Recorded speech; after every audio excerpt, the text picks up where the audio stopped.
Hello everybody, it's Ken Faulkner. Another knife video for you. Got a little quick one here. Little Shieldon knife. I haven't had a Shieldon knife. It's the one I have. I have one other one. I can't even remember the name of it. It's a leaf shaped one.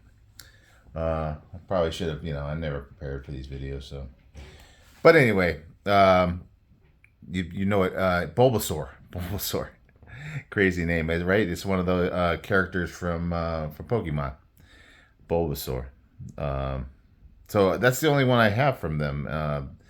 But this one I saw on a couple channels, and I was kind of intrigued by it. I've seen a bunch of these. Let me go ahead and get it out. Not talk too much. Go ahead and show you the knife. Box a little. I got this at Amazon. It's kind of a quick one. Knives, multi-tools, and more. It says Pro Outdoor Tool Solution. Shieldon.net. Definitely, this one I wouldn't call an outdoor tool solution. Personally, maybe you would. I don't know. Let's see what you think. If I can get it out of the box, come on. I should have, already had it out of the box because I don't really do the openings. Come on, there you go. Woo! That was kind of crazy. So there's some paperwork from them.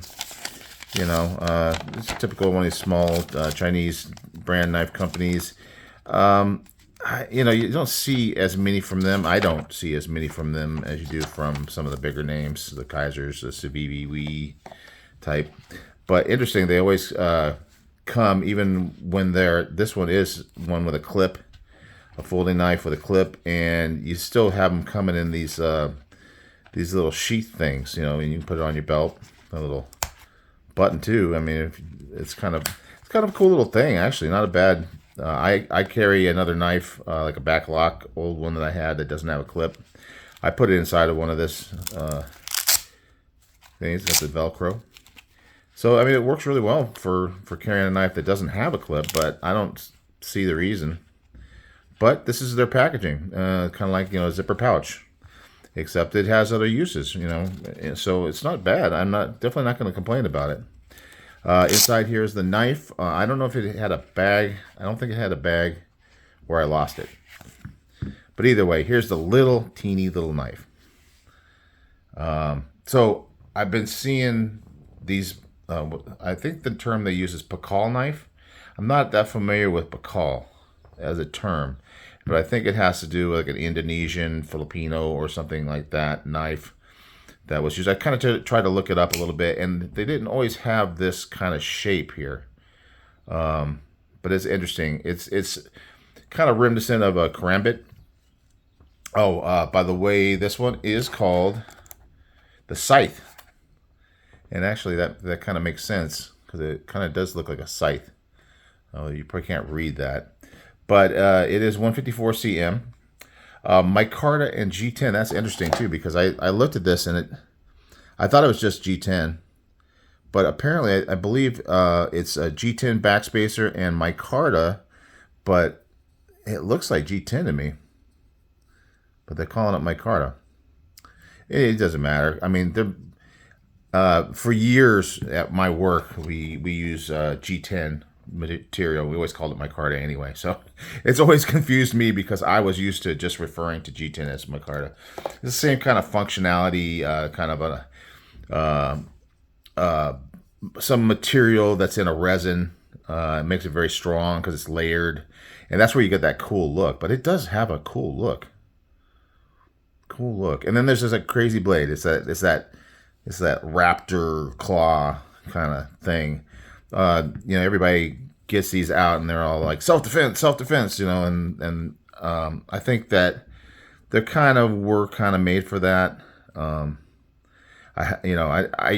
It's not what I would consider something that I want to use necessarily for self-defense, but I'm sure it could work. It reminds me a lot of the more common knife for the karambit. This is the Carahawk by Spyderco. I love this thing. So cool.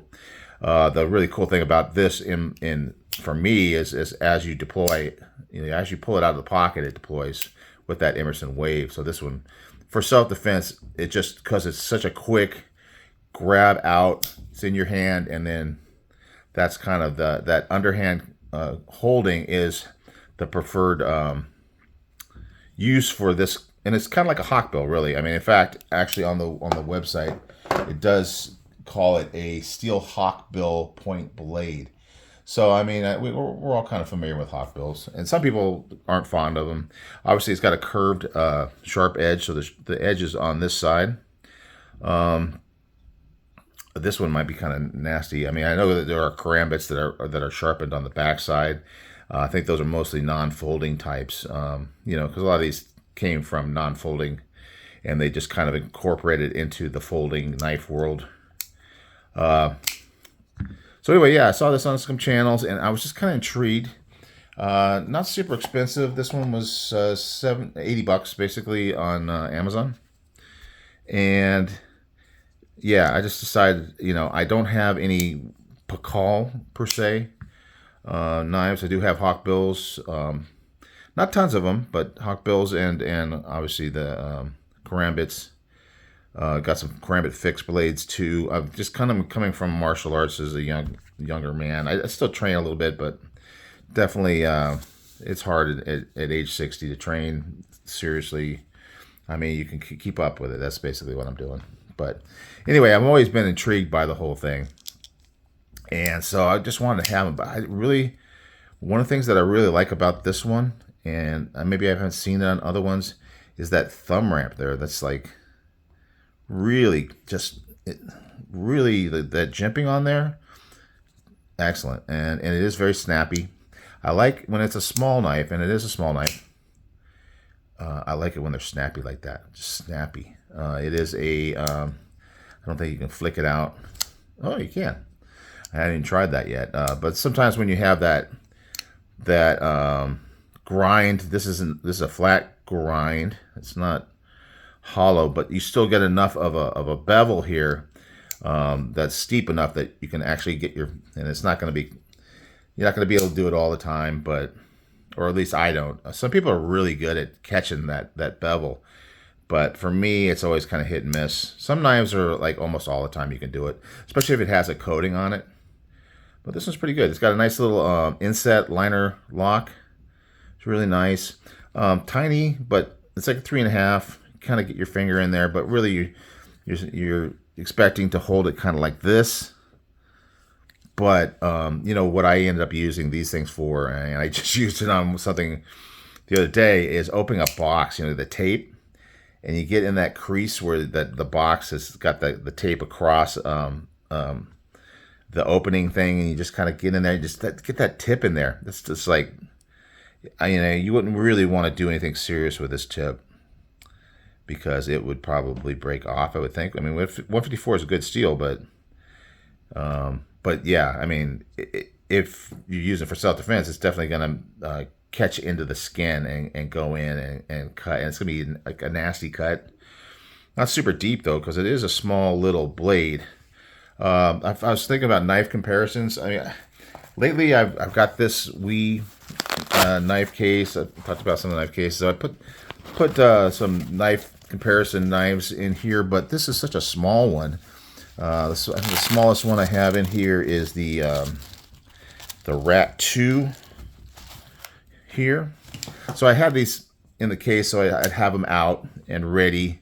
Sometimes I think about it after I turn the camera on, and I go, oh, I should have had a comparison knife. So this is the smallest one I have in the comparison knives. I won't even bring out the Rat 1 because it's just going to be way smaller. But it gives you an idea. But one knife that a lot of people probably have or have seen is the Feist. And I thought, oh yeah, that's probably pretty close. The handle's a little bit shorter than the Feist.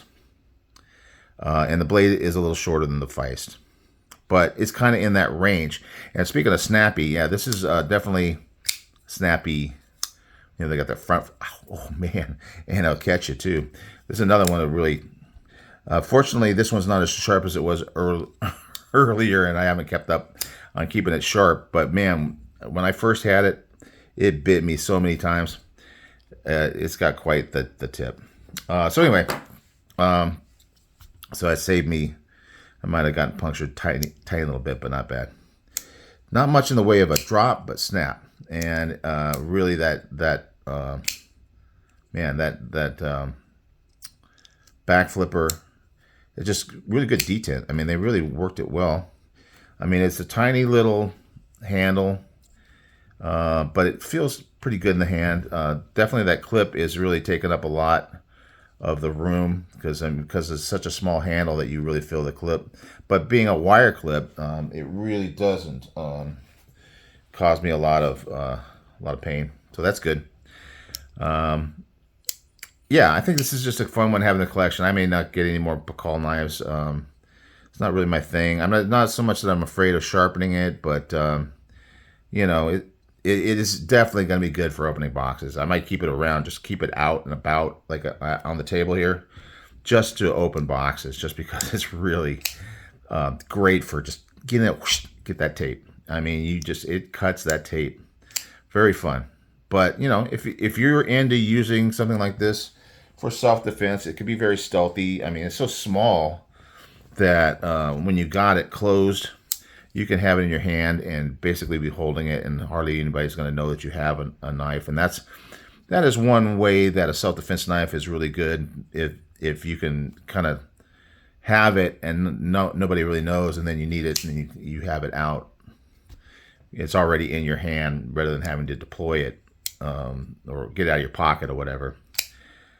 So it's definitely got that capability there. I don't know. I guess you can do the underflick there, and then you got it in that grip. You got it in that grip. But anywho, this is the Shieldon scythe. You guys are all familiar with a scythe. It's like a farming tool. A lot of those self-defense knives kind of came from farming tools, and I think that this shape is just really good for farming, or you could use it for like pruning your plants or something. There are other types of knives with these kinds of shapes that are really made for that. I mean, I think the Hawkbill was kind of specialized in being able to prune plants and stuff like that. So yeah, very cool. Shieldon scythe. I don't know. I think you have to just kind of want something like this. I don't know that everyday person EDCing is necessarily. I put this in the fifth pocket though. It's kind of a cool little fifth pocket for carrying, and it fits really well. I mean, it's because I don't know. My pockets are deep enough. I'm sure maybe there's some. It's not. So we're talking about about 3.5 inch closed. So yeah, it works really well in the fifth pocket. And then the blade is probably like closer to 2. We're talking about 2.25. So definitely on the smaller side. Fun knife though, fun. I mean, that's it. I mean, and it does feel really good in the hand.